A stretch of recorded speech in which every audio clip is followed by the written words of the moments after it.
Hi everyone, welcome to this video tour of our syllabus and course calendar for the social impact of technology in winter 2021.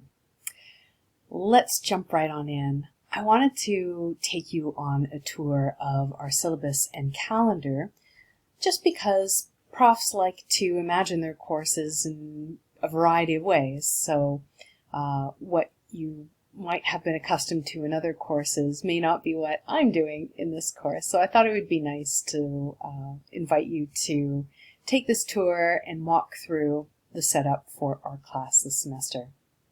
So hopefully by now you have watched the tour of Blackboard that I have given on video and have found that helpful as just a general lay of the land, knowing where to find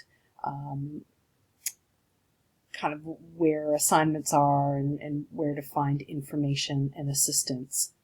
What we're going to do here is look at the two most important documents to this course. The syllabus, which acts as a contract for our course and gives you an overview of the entire course structure and policies and how you're going to be evaluated. And then we will take a look at the calendar, which gives you the whole semester schedule of assignments, readings, and topics. So everything you need are in these two documents.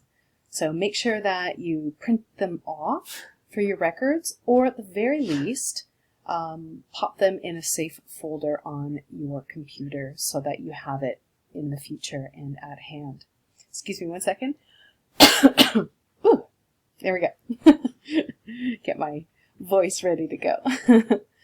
So what you are seeing here on your screen is our syllabus, and it begins with a course description. So I tell you about what it is that we're going to be doing in the course. So to give you the quick version of it, we are looking at a variety of technologies and how they have impacted societies around the world.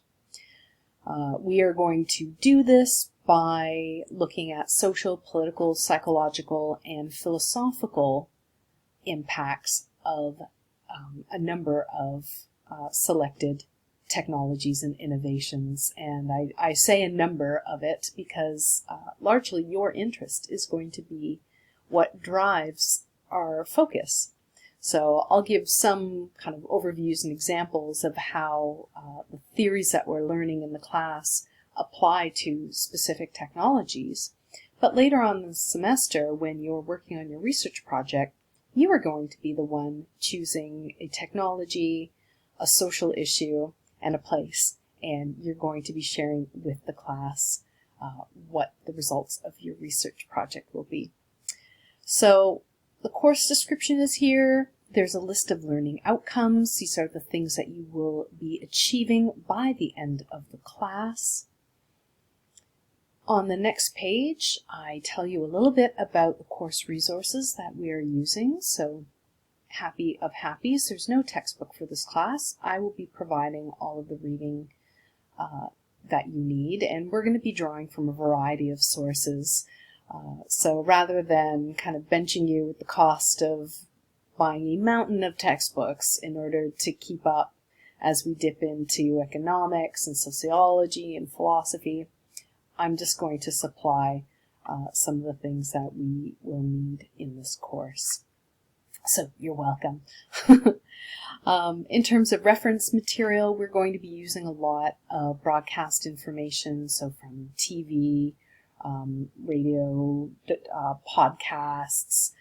We will be looking into news articles and periodicals, so we're going to be sort of using the gamut of resources that are available to us both online as well as in our library databases at the college. So in terms of the course delivery, this is entirely online, so we will sadly never get to meet in person, but hopefully you will drop by some of our drop-in hours on Thursday afternoons and just say hi and introduce yourself. It'd be really great to get to put some faces to names. But you can expect that everything in this course will be delivered online, I also like to design my courses so that they are delivered asynchronously. So that just means that we don't have to meet at a certain time every week or every 2 weeks. How the course is designed is that each module is 2 weeks long, other than the first one, this one. But each module is 2 weeks, so you have a little bit of time to kind of get into the readings and the ideas and finish off any assessments that are associated with the module. So that just gives you the heads up, and we'll look at that in more detail in just a moment when we look at the course calendar. In terms of assignments, you'll see here that we have a seminar presentation and using Sutori. So there will be more detail on how to use Sutori, but you will see it throughout the class. I rely on it heavily as my main mode of delivering information to you, as well as a way that we can participate and engage with the materials. So you will be making your own Sutori over the course of the semester as your major research project. So that beats writing a giant essay, doesn't it? So there's that for 25%. You will have a proposal worth 10%. Throughout the semester, you are expected to take part in our Sutori notebooks. There'll be more detail in another video about what a notebook is, but you will get to know them quite well as they are an integral piece of each learning module. So there'll be more details in our assignments folder on what you can expect there very shortly in the next week or so. And then, of course, there are quizzes for 10%. And we do have a midterm and a final exam, both worth 20%. So as we move on, we do have some course policies, of course, so I'll leave you to read out the pieces about assessments. I do want you to pay special attention to the flexible deadlines, because what I've done is design the course in such a way that other than exams and quizzes, there's a bit of trade-off between getting feedback from me or having a little bit of extra time to work on your assignment. So these are the options here. There's the gold option, which is if you submit your assessment by 5 p.m. on the day that's listed in the course calendar as the due date, then you get my full attention for feedback and commentary. The silver option is if you want to get a little bit more time to work on the assignment, so you can hand it in before midnight, but after 5 on the day that is due. And what happens during that few hour period is that you are eligible to receive the full grade for your assessment. It's not considered late. But if you hand it in between 5:01 and 11:59 on the day that it is due, you don't get comments on your assessment. So built in a little bit of flexibility there. The third option is the bronze option. So this is if you know you're going to be late and you're going to be late by maybe 1 or 2 days, then I don't tend to give extensions. Only in extenuating circumstances do I grant extensions. But this is a way that you don't have to ask me for an extension. It will be docked 3% penalty a day, and that includes weekends and holidays. So it's a tiny little slap on the wrist for handing things in late. Small penalty, but it's a fair penalty.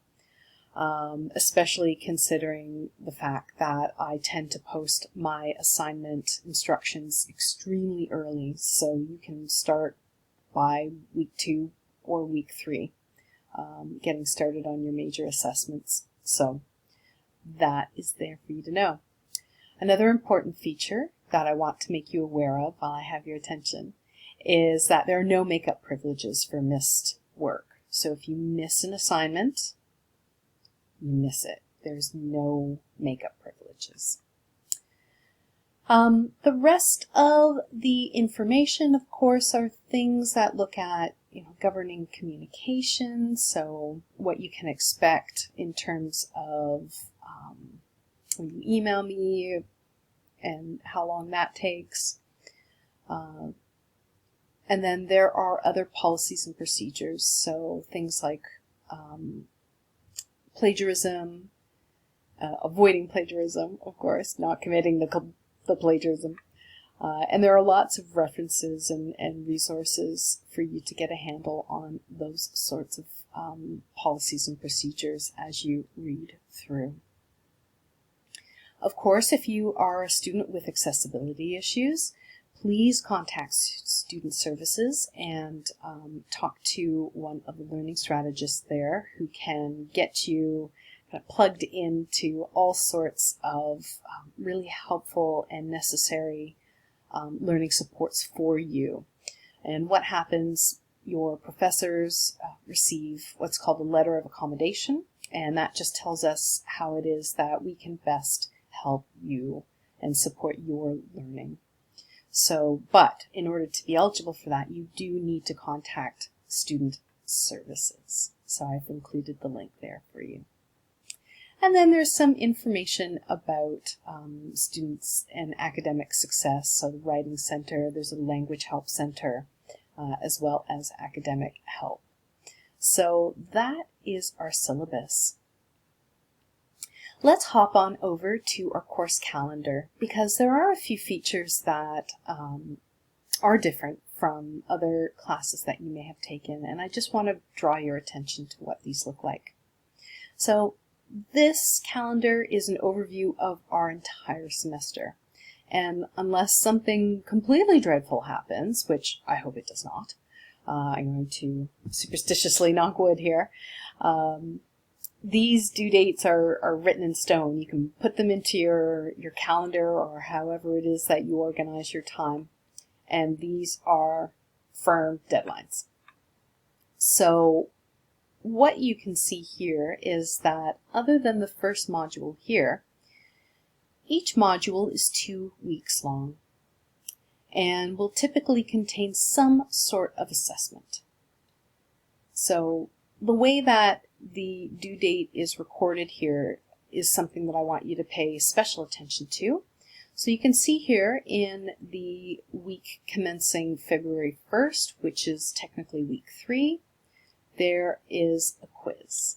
And I list the due date and if there's any specific time stipulations. Because as I mentioned before with our flexible deadlines, the flexible deadlines apply only to written assignments, not to tests or examinations. So I just want to make sure that you're aware of that.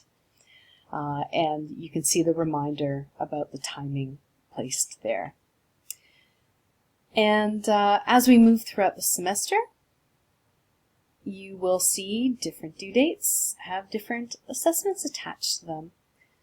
And in each module summary, I do point out kind of the general contours of what we're doing in that week. 2 weeks for that module. So everything on this calendar is listed, including when our study week is, when we commence after study week, when your quizzes and notebook participation is due. So you can expect to see a little video reminder and walkthrough of what this notebook participation exercise is going to look like. You'll find it in the assignments and tests link in the main menu, and it should be uploaded within the next week or so, so that you can make sure that you participate every module in our notebook and have some fun with it. But you'll see here there are a lot more assignments in the second half of the class than in the first. So hopefully by having the instructions beforehand, you can get to work nice and early. You'll get feedback nice and early on your major research project. And of course, if you have questions, comments, concerns about any of the assignments or about the flow of this semester, please don't hesitate to contact me. I'm really happy to help you out, and I hope that this tour has been helpful for you. All right, folks, have a great day. Thanks for watching.